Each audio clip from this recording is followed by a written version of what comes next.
Hi students, welcome to our channel Easy Inter Maths. Today we will discuss exercise 9C లో Roman number 2 లోని 11th problem ని find out చేయమని చెప్తున్నారు. Find the set of values A. అంటే ఈ A value ఎలా ఉంటుంది, ఒక సెట్ ఫామ్లో వాల్యూ వస్తుంది అని చెప్తున్నారు. సో ఇది వచ్చి 2 పాయింట్స్ ద్వారా if 2 points lie to the same side of the straight line, అంటే ఈ స్ట్రైట్ లైన్కి సేమ్ సైడ్ ఉంటుంది అంటున్నారు. ఎలా అంటే ఇప్పుడు ఇక్కడ మనం ఈ ఎక్స్ కోఆర్డినేట్ని వై కోఆర్డినేట్ని గమనించామంటే సేమ్ సైన్స్ ఉన్నాయి, అంటే ప్లస్ ప్లస్ ప్లస్ ప్లస్, అంటే ఒకే సైడ్కి సేమ్ సైడ్లో స్ట్రైట్ లైన్కి ఫామ్ అయి ఉంది అని చెప్పారనమాట. సో ఇప్పుడు మనం దీన్ని సింప్లిఫై చేద్దాం. ఇది సెట్లో మనం ఫైండ్ అవుట్ చేయాలి వాల్యూని. కాబట్టి మనం దీన్ని ఎలా రాసుకుందామంటే let f of x comma y, అంటే ఫంక్షన్, ఈ ఈక్వేషన్ని ఫంక్షన్లో తీసుకుంటున్నామన్నమాట. దీన్ని ఈక్వేషన్ 1 అనుకుందాం. అంటే ఎక్స్ వేరియబుల్ వై వేరియబుల్ ఉన్న ఒక function f of x comma y equals to 3x minus 5y equal 5 plus a equals to 1. Given points ఏమి ఇచ్చారు? Given points 1, 2 and 3, 4 lie on the same side of the equation. So ఇది same side ఉన్నాయని చెప్తున్నారు. Same side of the line. Therefore ఇప్పుడు ఇదేమవుతుంది, f of 1, 2 and f of 3, 4 have same signs. ఇవి కూడా same signs ఉన్నాయి కాబట్టి, అంటే ఒకే సింబల్, పాజిటివ్ ఉంటే పాజిటివ్ ఉన్నాయి, నెగిటివ్ ఉన్నట్లయితే నెగిటివ్ కూడా ఉండొచ్చు. కాబట్టి పాజిటివ్లో ఉన్నాయి, so same signs. From equation 1, f of 1, 2 అంటే ఈక్వేషన్ 1లో x వాల్యూ y వాల్యూ 1, 2ని ఇక్కడ రీప్లేస్ చేద్దాం. సో 3x1 మైనస్ 5y ఎంత 2 ప్లస్ a. ఇప్పుడు ఇదేమవుతుంది, a minus equals to a minus వస్తుంది. 5 2 10 3. సో 10లో నుంచి 3 పోతే మనకి 7 minus 7. So F of 1, 2 value 7 వచ్చింది. మరియు ఎఫ్ ఆఫ్ 3, 4. సో మళ్ళీ 3, 4 పాయింట్ని సబ్స్టిట్యూట్ చేద్దాం. 3, 3 minus 5 into 4 plus A equals to A minus of 9 54 5 4s 20లో నుంచి మనకి 9 పోతే 11. సో ఏ మైనస్ 11 అంటే ఈ వాల్యూస్ మనం ఏ యొక్క రేంజ్ని ఇప్పుడు రాసుకుందాం. సేమ్ సైన్స్, సో సేమ్ ఒకే దానికి సేమ్ ఉన్నాయి కాబట్టి same sign means same signs అనుకున్నాం కదా. So same signs means a minus 11 is greater than 0 అని అర్థం. అంటే the quadratic changes sign at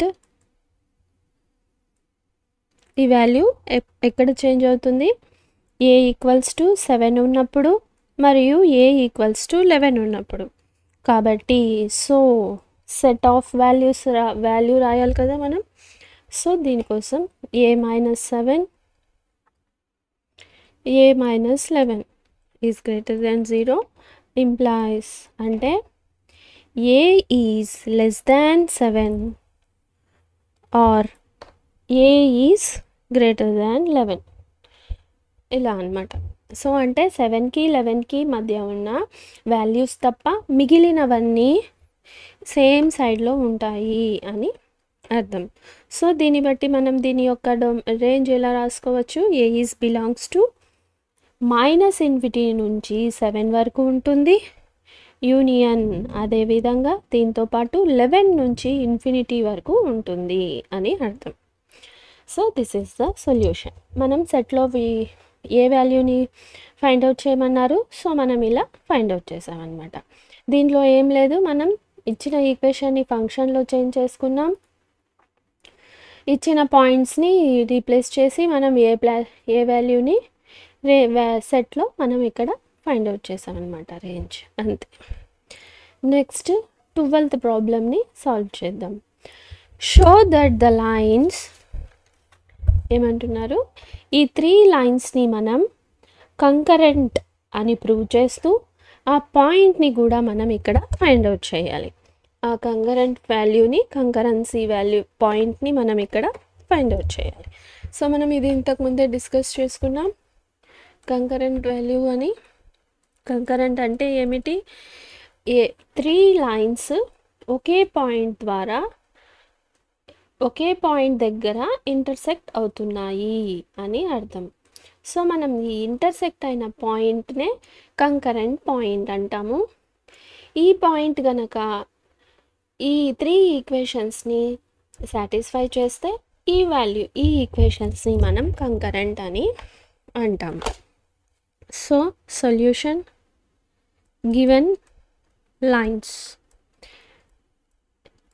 2x + y - 3 = 0, దీన్ని ఈక్వేషన్ 1 అనుకుందాం.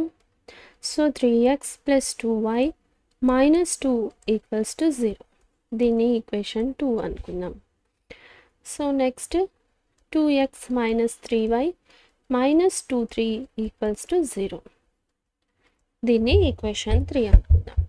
సో మనం ఇప్పుడు x వాల్యూని y వాల్యూని ఫైండ్ అవుట్ చేస్తే మనకి పాయింట్ ఫైండ్ అవుట్ చేయొచ్చు. So solve equation 1 and equation 2 by cross multiplication. So మనం ఇది కూడా ఒకసారి బ్రీఫ్గా ఎక్స్ప్లెయిన్ చేసుకున్నాము. సో క్రాస్ మల్టిప్లికేషన్ మెథడ్ అంటే x variable, y variable, constant.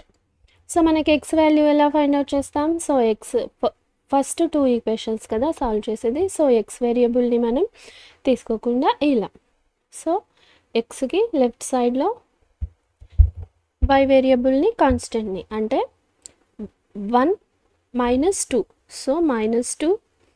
అదేవిధంగా ఇక్కడ ఇలా ఆపోజిట్గా, సో -3 × +2 అంటే ఇక్కడ ఆల్రెడీ మైనస్ ఉంటుంది, -3 × 6, సో -6 బై y అంటే మనం ఇంతకుముందు పైనుంచి చేసాం. y అంటే దీన్ని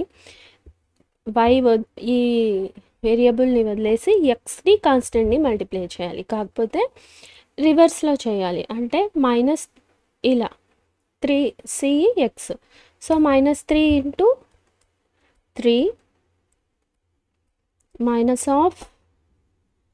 -2 2.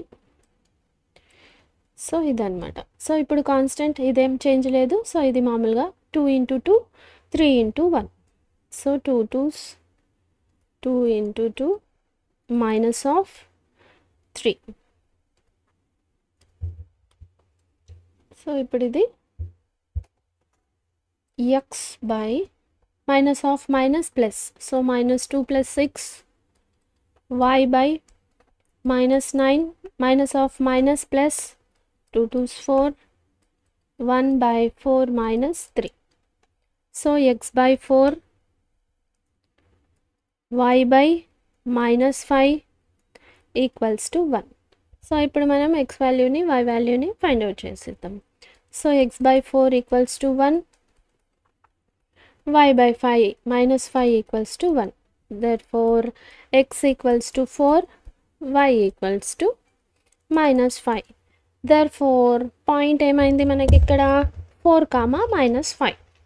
సో ఈ పాయింట్ని మనం ఈక్వేషన్ 3లో సబ్స్టిట్యూట్ చేస్తే అది గనక సాటిస్ఫై అయితే ఆ ఈక్వేషన్ ఈ 3 లైన్స్ని మనం ఏమంటాము కంకరెంట్ అని అంటాం. సో సబ్స్టిట్యూట్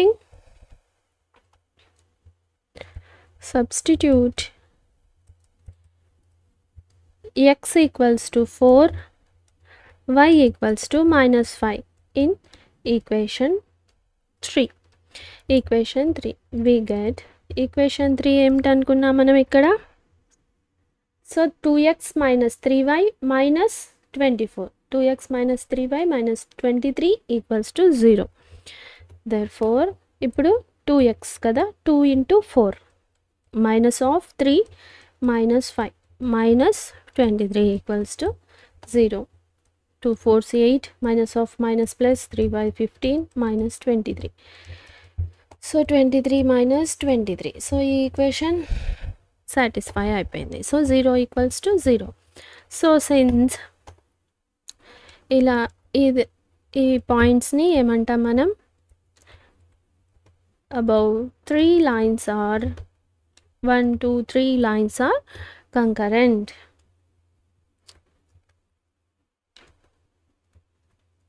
మళ్ళీ మనల్ని ఇక్కడ పాయింట్ ఫైండ్ అవుట్ చేయమన్నారు కదా. So concurrency point of concurrency